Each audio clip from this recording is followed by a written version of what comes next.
Red Zone TV kwoli webale kubanga okyagoberera nga bulijjo yonna gy'osinzira okubanga gy'otulabira naddala gw'atambula naffe atanaba kubanga osubscribinga nyongera okutegeeza nti kirira wansi awo olaba ekigambo subscribe kikwateko kwata kade aka notification kakuyamba okubeera omu ku abo abasooka okumanya buli we tuba tutaddeyo n'obanga otambula naffe nkuleetedde by'obadde tomanyi oba by'obadde tonnaba kubanga omanya ku kitebe ekipya ekya National Unity Platform ono Kavule w'e Busoga. Olunaku olwaleero ennaku z'omwezi nga 25 mwezi gwa 8 mwaka 2025 zibadde ziwera ssaawa nga 3:04 ez'okumakya bannayuganda abasinga ne bagwamu enkyukwe ne bagwamu ekyekango ate nga kya ssanyu. His Excellency Robert Kyagulanyi Ssentamu ng'awerekeddwako abamu ku bakulembeze ab'ekibiina kyakulembera ekya NUP bagguddewo ofiisi gaggadde eno nno ngiyita gaggadde olw'ensonga nti yeefaanaanyiriza ekitebe ekisangibwa Makerere Kavule. Ekitebe kya National Unity Platform kino ofiisi bazizimbye mu bitundu ebyeyiganga district eyeyiganga era mu tawuni eyeyiganga wabula abasinga obungi tebategedde waliwo ebikoleddwa era waliwo n'ebitambulidde ku nsonga eno newankubadde ng'ene badde surprise ate oluvannyuma neggwera mu ttiya gaasi naye nga byonna ngenda kubeera nga mbikuwa ngenda kuwa waliwo akabonero akalabiddwako His Excellency Robert Kyagulanyi Ssentamu ne banne ababiri we bakulembera ekibiina kino okuli Secretary General okuli omwogezi ate nga leader of opposition balina akabonero ako ke bakoze ak'engalo essatu abantu abasinga babadde beebuuza akabonero kano kategeeza ki ngenda kakugamba ekitebe kino bakizimbye mu tawuni eyeyiganga nga bwe nkugambye kigenda kubanga kikavalinga Eastern Region era abamu ku bakulembeze ababadde wakati mu nsonga eno ye Deputy President amanyiddwa nga John Baptist Nambeshe omukulu omubaka mu Parliament akiikirira abantu b'emmanji ya kaunti mu bitundu eby'ebuduuda era nga ye Deputy President owa Eastern Uganda kakati ne ba region ye wano we babadde ebadde region ye ayina byayogedde awo era yabadde avunaanyizibwa ku kino wamu n'abakulembeze abalala mu kibiina kino bwe batyo ne babanga officially banga batongoza office omulundi ogusoose mu byobufuzi by'eggwanga ya Uganda omulundi ogusoose nga kibiina kisoose okubeera ne regional offices ezeefaanaanyiriza bweziti ate ziri ku mutendera okufaanana bwe National Platform akikulembera His Excellency Robert Kyagulanyi Ssentamu bibimu ku byafaayo ebitonotono bye yakolako nga babeera ng'okubanga omutongole kakatoza kiki ekinabeera awo singa omukulu ono n'akwata mu buyinza bw'eggwanga ya Uganda mu bitundu ebya Uganda bimaze okubeera covered Abaganda bangi bafunye essuubi n'emitundu ebirala nga mu Uganda Nambibuga ngamba n'ebintu ebirala byonna tujja kufunayo office bwetyo bitundu ebya North Uganda gulu pakwaki n'ebitundu ebirala tujja kufuna office bwetyo kubanga ekibiina kino kyasimbula era teri kudda mabega ekisinza okwewuunyisa abantu n'okuleeta akamwenyumwenyu ku batamaga bannayuganda ngenda kuwa speech ey'omukulembeze w'eggwanga byayogedde n'abamu ku bakulembeze abalala naye okusinga ngenda kuwa bigambo ebyo nga president yayogedde wabula ebintu byonna kubanga ebitambulira ku kitebe kino ekipya ekisinga eyiganga ekisooka ettaka bakizimbyeko siri yakupangisa si kitebe kya muntu nti bapangisiza si ttaka ya muntu nti bapangisiddwa wabirizinze nti simanyi okumala emyaka emeka ekifo kino kyagulibwa ku ssente ez'ekibiina ekya National Unity Platform era gwampuliriza obanga olina omubaka wa Parliament gwomanyi oba omuntu yafuze nakuwonya ayinza okujja n'ataputa ensonga nga buli ebyo by'owulira by'owulira batambika nja kusaba obanga omumanyi mutegeeze ebigambo ebyo bwebyo si bibiri ekitebe kya National Unity Platform kizimbiddwa mu disitulikiti ey'Uganda ekifo kino kyagulibwa ku ssente ez'ekibiina kino ekya NUP ewantu wano si wakupangisa si wakulizinga si wakweyazika teri muntu abawadde kifo kino teba tukibaazise ekibiina ekikulemberwa His Excellency Robert Kyagulanyi Ssentamu kyagula ekifo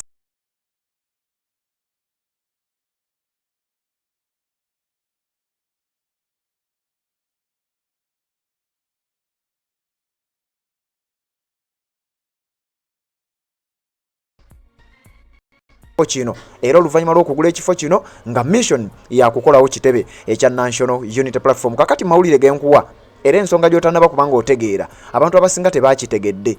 ku makya g'olunaku olwaleero enteekateeka yakedde nga bwetyo bwegenda okuba nti His Excellency Robert Kyagulanyi Ssentamu n'abakulembeze b'ekibiina kya NUP bagenda kubanga bagenda maaso n'okulonkinga okutongoza n'okuggulawo ofiisi z'ekibiina kino mu bitundu eby'ebusoga wabula oluvannyuma lw'okubeera nti poliisi yasalawo okukolera sayidi emu abakulu mu kibiina kya NUP basazeewo nti leka ensonga eno tugikole nga tetulanze era abamu ku babaka ba Parliament abawerekeddeko His Excellency Robert Kyagulanyi Ssentamu okugenda mu bitundu bino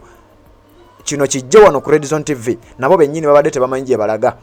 His Excellency Robert Kyagulanyi Ssentamu Leader of Opposition Joel Ssenyonyi ne Secretary General David Lewis Lubongoya be bantu bokka ababadde bamanyi ku kigenda maaso era nga ye David Lewis Lubongoya yabadde yagenze dda mu bitundu bino era nga yasuzeeyo amazeeyo ennaku eziwererako ddala era kyova olaba nga ye abadde namu ovula engeri gy'abadde ayambaddemu abadde ayambadde nga yinginiya ekyokwambala nga yinginiya kabadde kakodyo era kabadde katego okusobola okwewala abasajja b'ebyokwerinda okumanya nti oba wandibawo enteekateeka yonna ekibiina kya NUP kye kigenda maaso n'okubanga bakola. Ekitebe kino kibadde covered okuva lwe kyasiigibwa langi ez'enjawulo okuva lwe kibadde kyateekebwa buli kabonero konna we kabadde covered bw'abaawo Pulezidenti agenze abisabuukululako busabuukuluzi. Bino byonna bibadde bikolebwa okusobola okwewala intervention ey'ekitongole kya Uganda Police n'ebitongole ebirala byonna ebyandibadde bikuuma ddembe nga bo bamanyi bulungi nti abantu bano baatekinga dda sayidi. Kaakati ne fulaga zibadde wansi era nga kizunyo nnyo omuntu okutegeera abantu awo olugendo kubanga kigenda mu maaso. Fulaga zibadde wansi ebigambo bibadde bikirwa kwegamba nga n'abapolisi bennyini balina intelligence ate kino babasobola nga bakitegeera. Era sekretary general yabadde yasuze ennaku ziwera mu kitundu kino ng'agenda maaso n'omonitalinga obulamu wagubeeredde ddala bulungi nnyo ate n'okukakasa nti Pulezidenti w'anatuulira tewaliiwo nnyo mbeera. Abasajja bafunye surprise ekyasobola obulabi nnyo kuno kubanga bagenze okutegeera nga namungi w'omuntu yajjudde dda nga n'ekyo kimaze okubeera nga kyanjulwa eri bannayuganda. Kati abasajja b'ebyokwerinda bagenze okutuuka ng'ekyamazima basonsaani ku mazzi nti wakyamaanyi nnyo kye basobola kubeera nga kola okulaba nga bayimiza ekatiba ez'ekibiina ekya National Unity Platform nakyo ez'okugenda maaso kubanga balunkinga ekitebe kino ekisangibwa mu tawuni ey'Iganga mu bitundu era ofisi eno eyakwekayinga ekakasa NUP mu bitundu bya Eastern Uganda era bufunze ofisi esingako mu JK Tengamba kitegeeza obeera ne office mu JK ya president kubanga yo wagwanga yonna then kisedda kawo bene n'okunyirira n'okuba facilitated ye office deputy president Eastern Region nga simula we tugerera ye John Baptist Nambeshe mu parliament akiikirira manje kawule okali na NUP era mu bitundu ebyebudula mu Eastern Uganda kati embeera bwe agoberera embeera ebadde ya kimpowoze ku ntandikwa y'ensonga eno ngenda kuwa speech y'omukulembeze wabula abasajja b'ebyokwerinda kibaguddeko bwe batuuse abalaba ekyazima asajja bagenda okugulawo nti atongoza ofisi mu butomboli era nga ofisi ya president mweri nnyo ofisi ya of opposition mweri bulungi nnyo ofisi ya secretary general mweri bulungi nnyo ofisi ya deputies n'abakozi b'obuvunaanyizibwa bulala mu kibiina kya NUP naddala mu bitundu ebya Eastern Uganda buli kifo mwekiri bulungi nnyo. Ofisi eno ekuya abantu entwe olw'okuba nti ofisi eno ebiddwa era erabiddwa nti yenkanankana oba ekunukkiriza okwenkanankana ofisi y'ekibiina kino esangibwa Makerere Kavule kakati gwagoberera era ng'omanyi ofisi y'ekibiina kya NUP esangibwa Makerere Kavule. Njagala okoleko okulambula okutonotono ogende mu bitundu ebya Eastern Uganda olambule ku ofisi eno ojja kulaba ng'enjawulo ntono nnyo eya ofisi ya Eastern Uganda esangibwa Iganga ne ofisi eno esangibwa Kampala mu bitundu eby'e Makerere Kavule. Ebintu press conferences birina bigenda okukolebwanga ebintu nga meeting ezikolebwa inside ne outside zina zigenda okubeera zikondakitingibwa meetings eziyita boardroom meetings zigenda kubanga zikondakitingibwa waliwo meetings za general nga kyoyinza okuyita press conference wadde okiraba ku kiraba kya Makerere Kavule zirina we zigenda okubeera nga zikondakitingibwa. Ekifo kino kiri organized nnyo nga bw'oyinza okuba nga okitegeera gwampuliriza kati eno gye bayita Television TV obadde wawulidde ku bigambo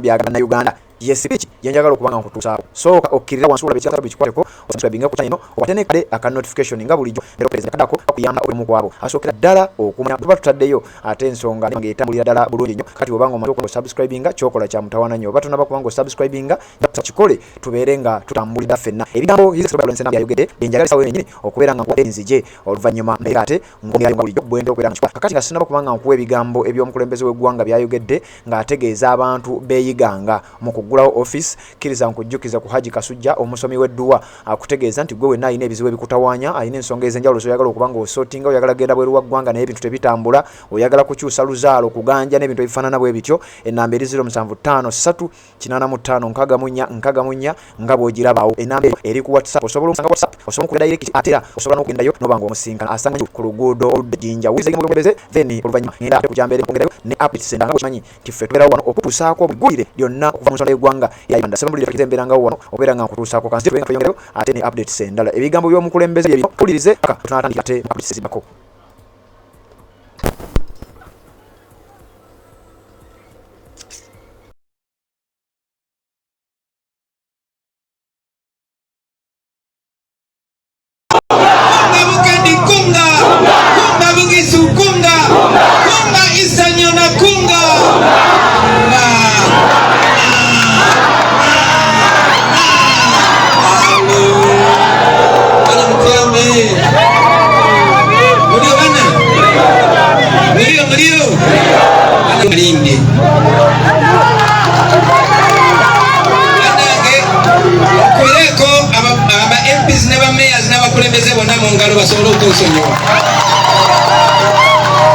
Olwaleero ba MPs ne ba mayors n'abakulembeze abalala bonna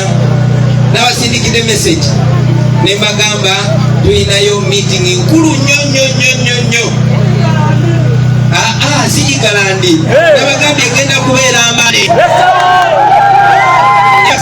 nabagamba tusinkane ku macho mande tulina meeting kulimera tusikana nga president gera ne bagamba tugenda mbale meeting enkulu nnyo naye temwogera ne tula mu motoka ne tuvuga era kamusabeni kabera katuli musama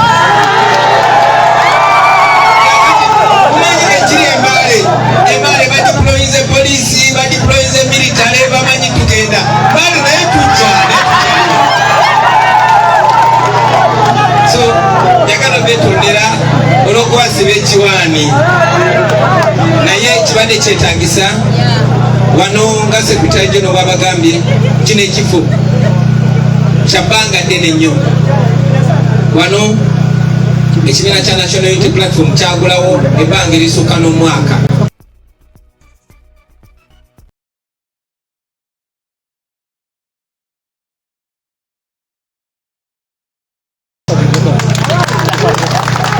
era tubadde kutetenkanyawo mpolampola wasente sivini nyingi naye era njagala okwongera okubeebaza nga maze obeetondera mbeebaza abakulembeze bannaffe mwena aba MPs mayors especially the MPs mwebale nnyo it is your work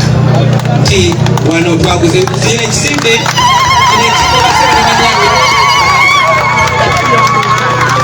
zino si sente za fundraising nedda ziri zikyaliyo zino omulimu baazo zino MPs nemayors n'abakulembeze balina sente zimukuŋŋaanya sente ziva mu palamenti ezikwebwanga ekibiina eziva mu babaka njagadde nnyo okwogera nga adressing abakulu bano njagala manye this is your work mwebale nnyo mwebalire ddala era nga gesibwagambye wano twakwalingawo ebbanga erisukka omwaka ne tugenze kutereezaawo mpolampola paka olwaleero njagala okwebaza in a very special way abantu bano bali 2 3 4 bana njagala okwebaza secretary general waffe yimuka bakubireko okugamba era omulaba foamani kaso foamani mwebale nnyo webale eddala njagala okwebaza chairman Nyanzi yimuka bakubireko mu ngalo oyo chairman Nyanzi we tuba twagala emirimu gya Robert Hussein yajja olumajja nga atambula ng'omukadde olanajja nga yeesibye ng'omusiraamu nakola ebintu ebyo webale nnyo sigo webalire ddala omulimu gw'amaanyi gw'omulamu njagala okwebaza omukwasi wa sente zaffe Kanso Benjamin Katana aliwa webale nnyo sigo webalire ddala oyo abadde nga ajja wano nga bamutunuulira abamu nga tebamutegeera baga Munyankole yaguzeeyo nga tugamba sebo webale nnyo webalire ddala emirimu gyonna gyonna gyokola abakulembeze bannaffe leader of opposition n'abalala mwebale nnyo bafuusoja baffe abakola underground sigenda balabisa sigenda kwogera mirimu gye mukoze wano kubanga obusajja buyinza okubanyiga naye mwebale nnyo mwebalire ddala this was a connected effort naye ate okuba nti kino ekifo tusobodde okubeera nakyo for more than a year netukimaliriza bwetti nga tebamanyi netujja nga tebamanyi tutusa wano nga NDPC tamanyi kitegeeza tusobola n'okweka nga Museveni alagaba nga tuli manju nga tamanyi twabagamba ffe tuli babanda bwe tuba tusazeewo okuleba ekibanda tusobola okubigola ate ne tubimalayo tulukola discipline tulukola mpisa tukole buli kintu mu mateeka naye every now and then tuze tubalaga nti ffe tuli babanda ebyaddala biri so mwebale nnyo mwebale eddala baganda bange olw'omulimu guno gwe mukoze ebigambo byange bigenda kubeera bitono message yange eri abantu ba Busoga n'abantu ba Eastern Uganda this is home wano waka kino kyetusobola okukola kati tetunaba kutuuka mu buyinza ate tukyanyigirizibwa ne bwe muba mufunye ekifo mukikulaakulanya nga mwekwese mujjawo nga mwekwese singa twalina ekyobugaga kye bayita eddembe nga tusobola okujja wano ne tupulaninga ffena nga tebatulemesa ate wano wandibadde wakabi okusingawo so kyetusobola okukola kati tujja kikubisaamu emirundi mingi nnyo bwe naba tufunye eddembe lyamu naye era bannange bakyogeddeko bannange nti bino tubikola okubalaga akabonero ka Uganda empya tetulina sente nyingi naye eggwanga lyaffe lirina sente nawe eribanga sente ezo ziri mu mikono gy'abantu abaagala eggwanga abaagala progress tusobola okukola ebyamaanyi tunulira NRM efuze Uganda okumala emyaka tebalina wadde mu Kampala tebalinayo ekifo kyenkana bwekiti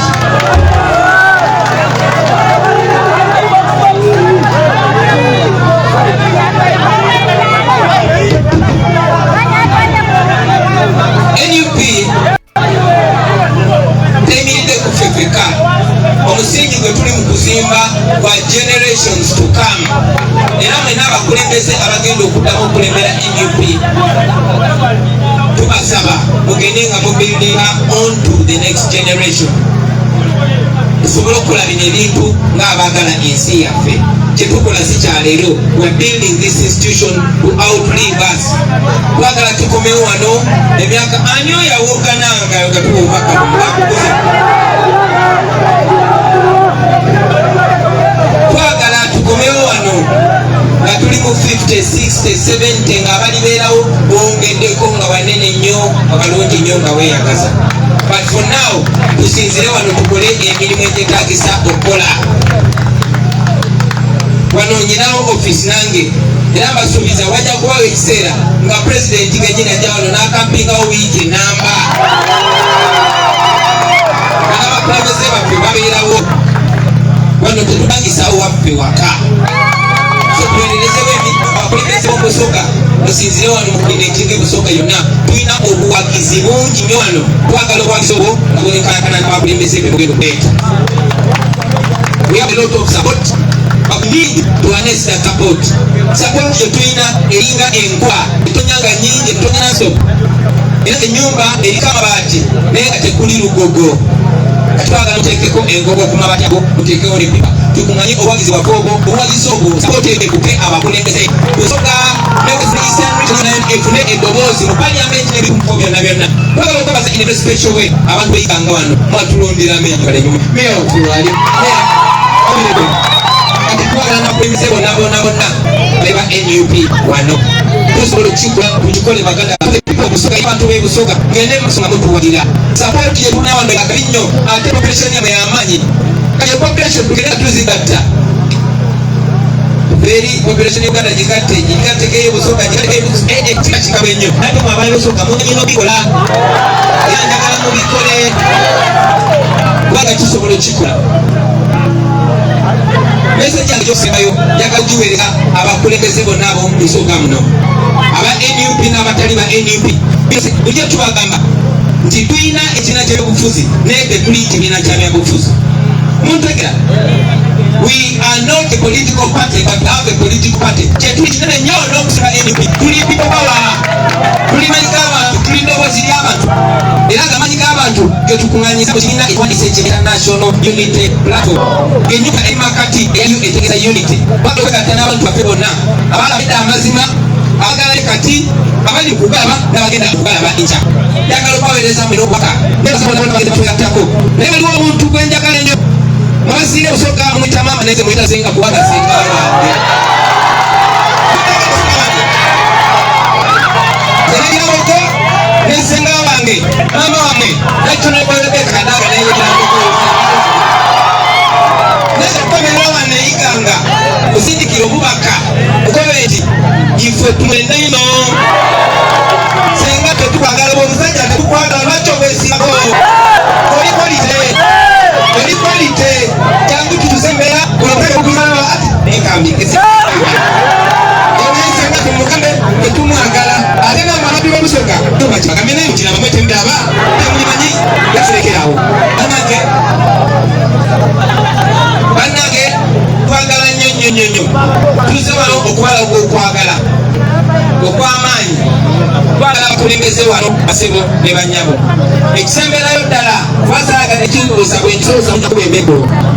mukimanyi nti sazzenzeka era magezi wano ebisinali tugenda kuba ekisebe kyaffe ebusoga ne mugamba ne bayinza okubayulira gasi naye bandisa mumperekereko bamanakkiriza okumperekerako maama babuuza tukoddeeyo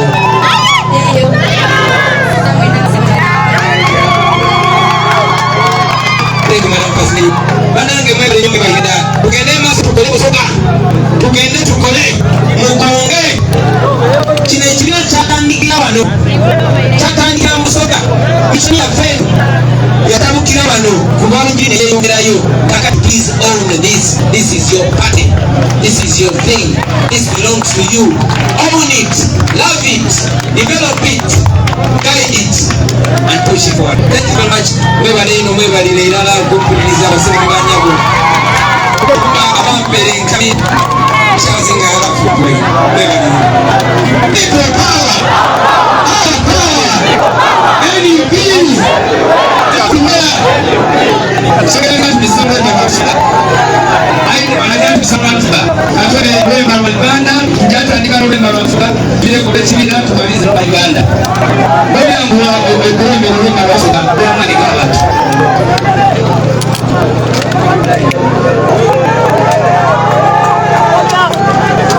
Ababiro ega twesibe obaita ikono musoka chikuma yatwa olekirabe kye kikolo tweyimeka